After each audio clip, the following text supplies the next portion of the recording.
the death penalty part 2. Boy, if you came back after part 1, I give you some credit there.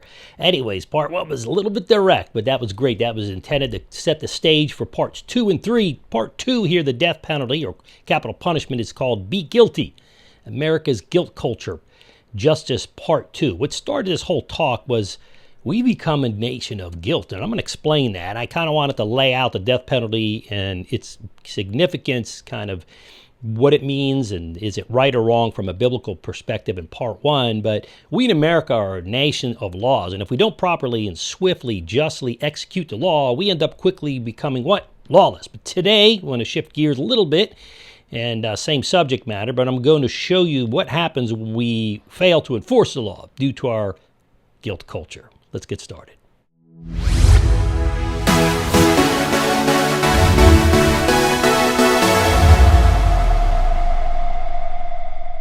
Everybody, welcome to Reason for Truth. Truth comes first. We're going to talk about the truth of the death penalty, what God's word says, and then we're going to give you the reasons, because the reasons come last. But we're always and constantly learning, because this can be a very complex subject, but it's rather simple. If you just look at the scriptures, we just tend to make it complex. But always and constantly learning, because we stop learning, we stop teaching, at least stop teaching well. Remember back on December 23, 2024, not long ago, President Biden commuted the sentence of 37 individuals on federal death row. All right, that's, those individuals will have their sentences reclassified from execution to life without possibility of parole. So what that simply means is that he's not like pardoning them. They can walk out in the street. They just are going to be put in jail. And we as taxpayers are going to have to pay millions of dollars for each one of those for the rest of their lives. Okay. Now, 3 men remain on federal death row. Robert Bowers, convicted in the attack of the Tree of Life Synagogue in Pittsburgh that left 11 worshipers dead. Then there was, I can't even pronounce his last name. It's like Zakhar Sanarev, convicted in the Boston Marathon bombing. Remember, with the pressure cooker? He killed 3 people and injured more than how many? 260 people. So he took 3 lives, not one. And he seriously hurt 260 in the 2013.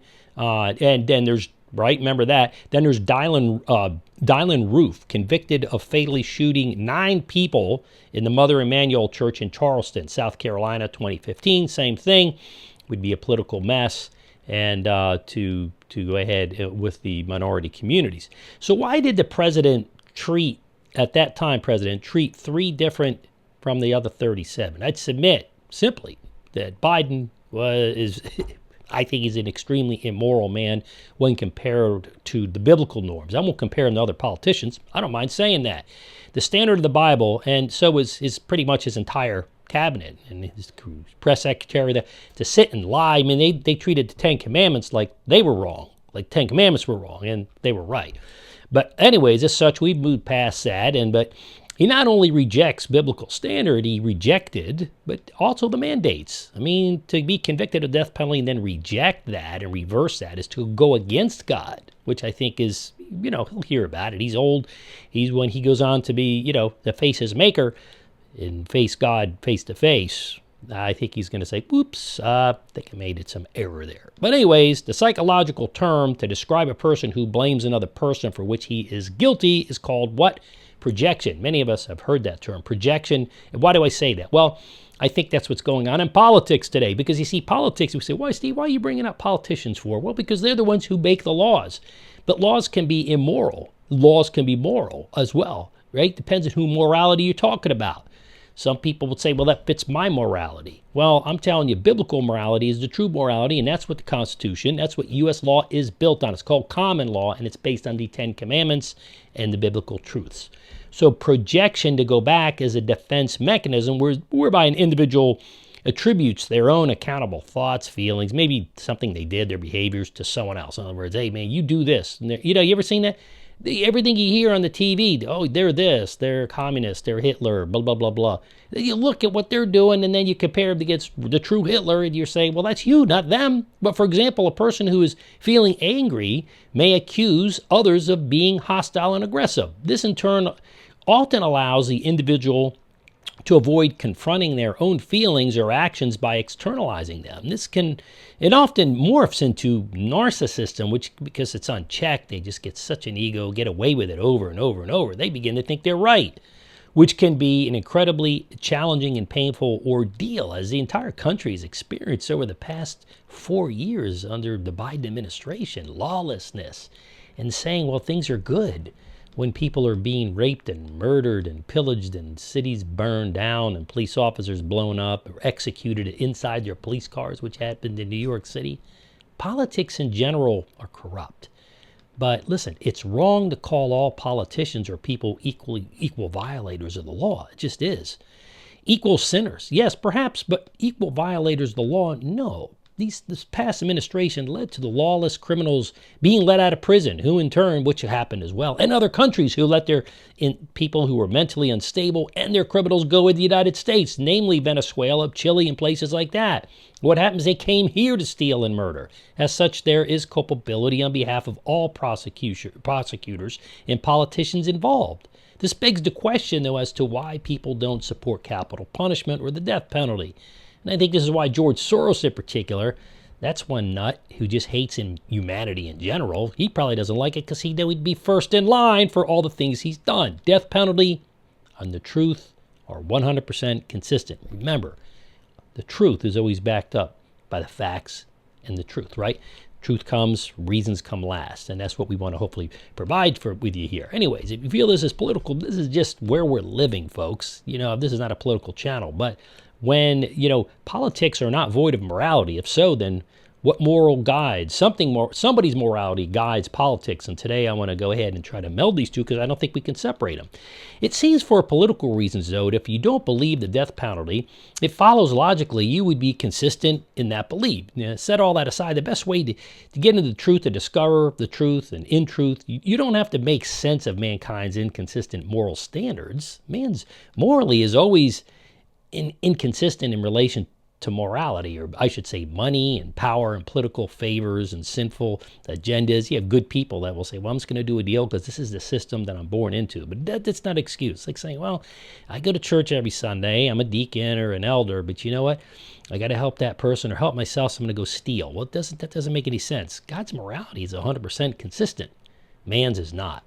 None of us are. Man and woman, I should say, in today's world.